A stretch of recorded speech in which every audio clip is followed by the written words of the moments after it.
So the boys are really spread out at the moment, but we are flat out everywhere at the minute. Sweet advice always did me right.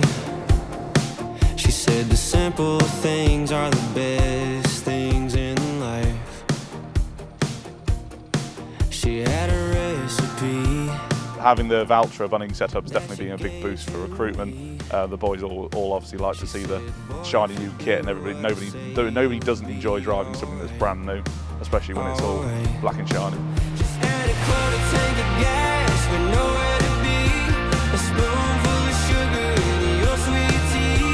Mix out the love with a girl in the church you love. Yeah, you love.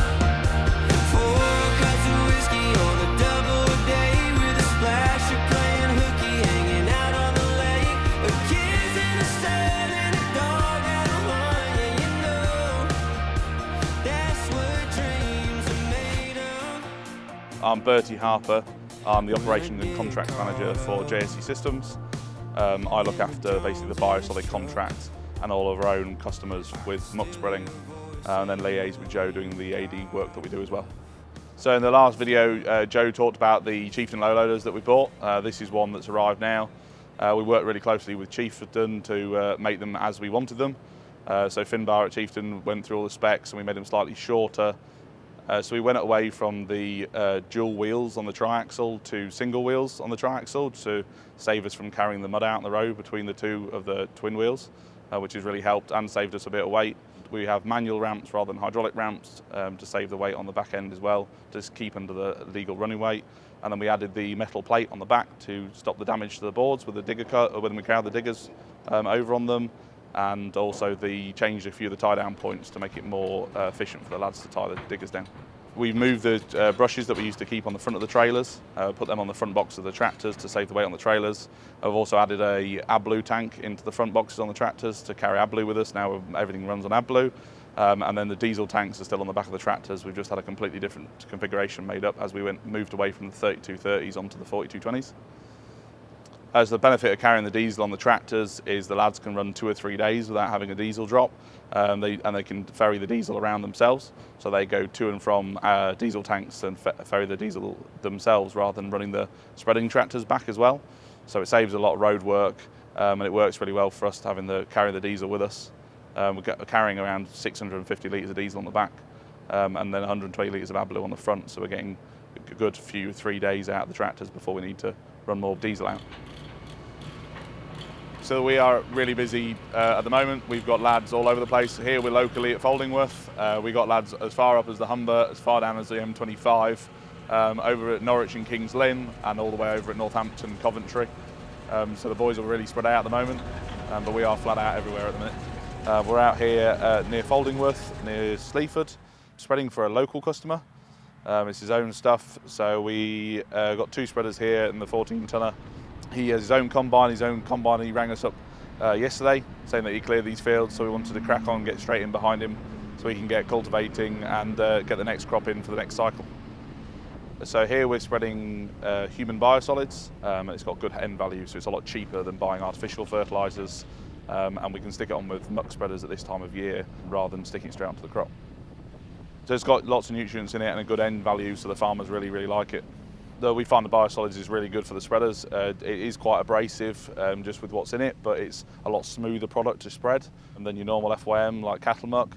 So it sort of spreads a bit like your digestate and your sort of compost. So we're spreading this sort of between 16 and 18 tonnes to the hectare. We're getting about between 20 and 25 tonne on the spreaders at a time. And then we also spread a lime cake product, which we're sort of doing at between sort of 22 and 23 tonne to the hectare. Around here, we're quite lucky. We're on sort of heathland.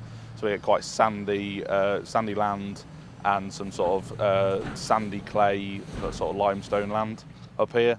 So it's nice forgiving land up here, so you can sort of get on even if there's a bit of moisture about. It's massively important for us to keep a good relationship with the farmers that we work for, especially locally and throughout the whole area. We like to keep in touch with the farmers throughout the year, sort of what cropping programs they've got, when they're going to be cutting. We like to sort of be straight in after they've combined. We don't like to leave it too long if we can help it, and sort of work around them, because obviously they need to get cultivators straight in behind us to get it incorporated. So we keep a really, really good relationship with a lot of our farmers to make sure that we're giving them the best job that we possibly can. So I'm Harry. It's a family farm. We've also work on 2 contract farms. It's me, stepdad and my mum, and then we've got 2 full-time workers. It's all arable, and we're currently on our Folkingham block, which is South Lincolnshire. JSE, they do all our spreading, whether it's muck or lime spreading, and yeah, they put all the nutrients on. So today, well, the field we're in currently now is just over 100 acres. Then we're going to go do a block of beans, which 6 fields, probably 3 miles away from here, and yeah, that'll be another 110 acres. And then after that, we'll be moving to our fen block, which is 10 miles south of here, which is at Hackenby Fen. Yeah, we've got some oats to finish down there, and then the only crop after that will be wheat. Considering all the dry weather, this barley now, since drilling them in spring, it's had little to no rain. I think being on heavier land, it's really helped this year, and the yields aren't too bad, realistically. No. This is a Class Lexion 8700. So this was new in 2021, so this is the 5th season on it, and yeah, we'll probably have this for another couple of years, and then it'll be time to change. So I've got all the CMOS automatic on it, obviously the Convio header, so it's all flexible. It's really good, couldn't wish for anything better. Forever that I can remember, we've always had class, and to be honest, the backup is just amazing. They've been out to us this week, and yeah, just straight away fixing problems, and they're only at Sleaford, so only 10 miles away. So yeah, we don't get any other better backup than them. On the CMOS automatic, it's got all these this automation, and it's got loads of cameras in it. You can see all the grain, so it's highlighting all these bits that shouldn't be in there and basically chucking them out, and you end up with such a clean sample. Every night it uploads onto Omnia, which is an app which basically controls our whole farm really. We've got every field, every stewardship scheme, SFI scheme on there. We put everything in there. All the soil sampling's on there. We can get variable rate maps on there, which we then actually send to Joe Handsome. He puts them on a memory stick and puts them in the spreaders, and yeah, he can spread variable rate across the field. With the auto steer on here, in terms of efficiency, it's so much better for us. We're not going back and forth, missing bits. It's just so much better, yeah. So, yeah, on this header, I've got it on a mode where I can click a button on my joystick and it goes from rigid, which it's in now, and it's on a preset height. And then say if I come up to a laid bit or a bit of an uneven ground, with just a click of a button, the whole header flexes, and yeah, it's unbelievable really. This will be all stored at our farmyard, and then yeah, we haven't sold any of it yet. We'll be sitting on it for a bit, and hopefully the prices will go up, because they're pretty shocking at the moment. So it's a bit like rolling country around here, and then on our other block down the fen, obviously that's as flat as anything, and that's quite fertile soil, so yeah, that's where we're going to get our yields this year anyway. It's definitely getting harder and harder with the weather patterns, with the really, really wet winters and the dry springs / summer. But I think it's something that we're going to have to adapt to and work with it really. Beans this year has been very, very variable, especially on different land types. Like here on our heavy soils, been as good as normal. On one of our contract farms especially, he's on very, very stony land, and yeah, they're not performing as much. And yeah, as if you come off that stone ridge onto some heavier land on his, it's literally like a completely different crop in the space of 20 metres. So after this season, we'll cut all this barley and cultivated it. This will be coming winter beans next year, so we'll be planting them in October time, late October. This is 12.3 metres, a 40-foot header. There is a 45-foot header, but this is completely big enough for us. Yeah, we don't need that extra 5 feet. So using a company like JSE, they've got a really, really good kit. They're quick, straight away. They're all certified in health and safety, everything like that. We don't have to worry about it, whether it's a human muck or animal muck or some sort of other fertiliser. whatever's best for our land. Yeah, it takes all the pressure away, definitely. And a lot of companies out there, they rely on you doing all the health and safety and working out how far away you're allowed to spread from a watercourse and everything like that. And a company like JSE, they do that all for you. Yeah, we don't have to worry about a thing.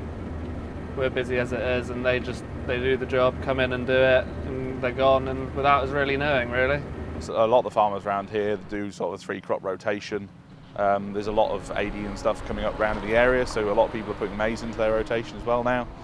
So you sort of most of this area is now sort of wheat, barley, rye, maize, a lot of sugar beet, beans and peas. So you're getting a good variation of crops throughout. A lot of the guys like to sort of run a cereal and then a nitrogen fixing crop like a bean or a pea, or like a break crop like the maize, to try and help with the blackgrass control. So we're running at the moment 12 diggers.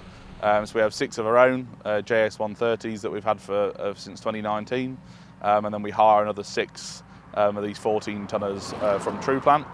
We have a really good relationship with TruePlant. We got 11 tractors and 6 diggers and 6 vans off them for this season. The JCB diggers, we love them.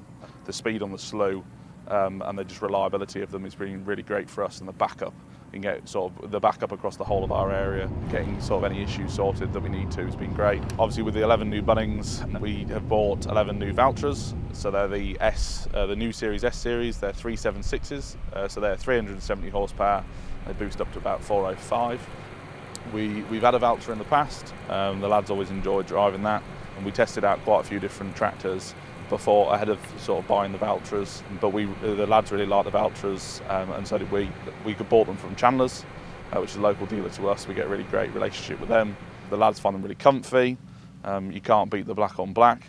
They tie in really nicely with the Bunnings. You got the sort of twin display, so you can see the Isobus and the GPS. They're very easy to use. They're very efficient. They're very good on diesel. They use very little diesel and AdBlue compared to what we've had in the past. We went 400 horsepower mainly for you sort of wanting 350 to pull that size of Bunning, just with the weight and sort of the running gear in the Bunning does take a fair bit of powering up. But we just sort of pushed up to that next stage because some of the areas in which we spread are quite steep. So just being able to pull 20 ton up a hill, you just need a bit more grunt sometimes.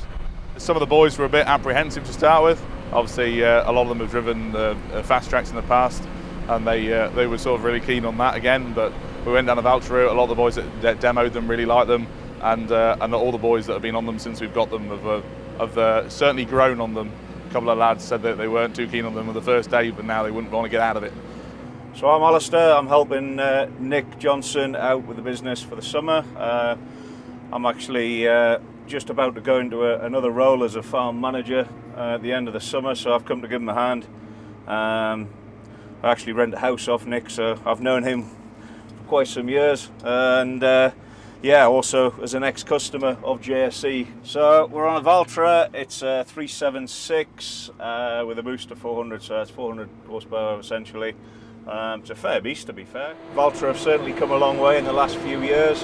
I've used AGCO products before, and everyone's mad about Fendt and Massey, and to be fair, you don't want to overlook a Valtra, because I'm very impressed with the machine, to be fair.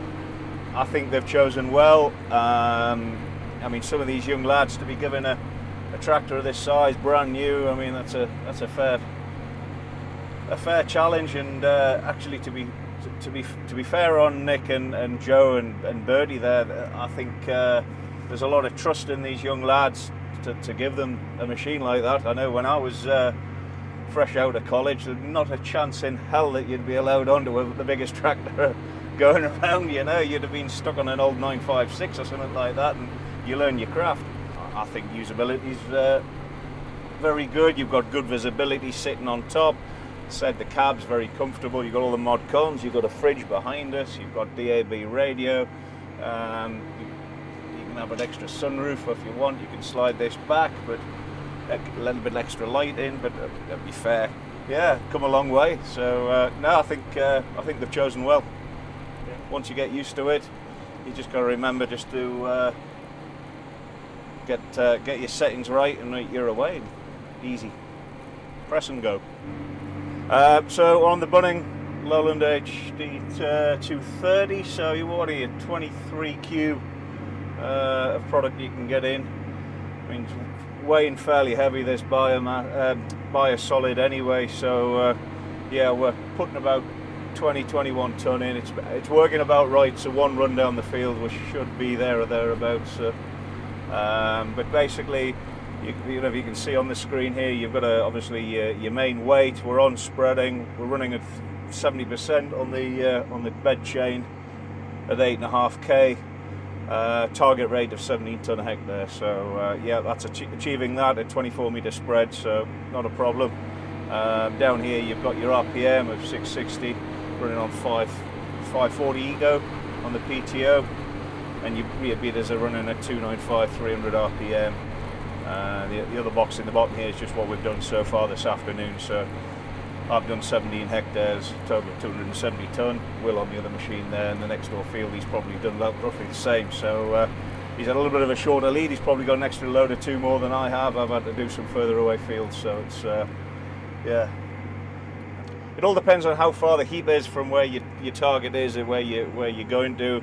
I mean, we've got what 3-4 fields lead here to go from the heap back to the field, and that's what's taking the time. So whereas if you're in the same tip as where the field is, it makes it shorter runs and you can get on a lot better. So, and it helps as well when you got got good hands on the loader there, on the digger, and they're just filling you as quick as possible, and you back out again and away.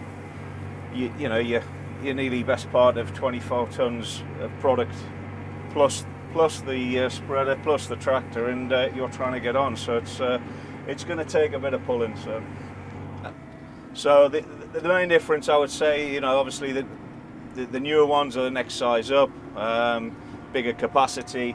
They've also got the cameras wired into them as well. So we've got cameras into the bed of the machine, so you can see when you're loading and see how it's being fed through without having to try and stare through the grills. And you've also got the rear camera on the back, so you can see traffic, see what's happening when you're backing up around the yard or anything else for safety purposes. So yeah, all just features that help the operator and help safety really. This is 5 fields here this afternoon, so we get this and then further instructions before the next job. They're a good crowd, good bunch of boys. A load of lads from Ireland come across. They're all good crack. So yeah, and I think good thing about JSE, I mean, that's why I've used them in the past as well as a customer. But as I said before, knowing Nick for a few years, he creates a good team ethos, and I think that's key with any business, is creating a team. I've played a lot of sport, and when you've got a good team, you perform well, and you can really push on. And they've got that, and I can see why last year they got their award for Contractor of the Year, because yeah, you create that environment, everybody's wanting to work, everyone's keen to help each other out. And one of the boys they said there before, he said you boys in Ireland, they wouldn't be keen on helping anyone new coming into a business. He said, and here he's come welcome arms. He sat with me for the last hour on the machine, showing them how to get on, and he said, yeah, that's perfect. So if you can help boys on a little bit, you're going to get the best out of them and you can push forward. So everything that's not in warranty is looked after by an in-house mechanic in the workshops.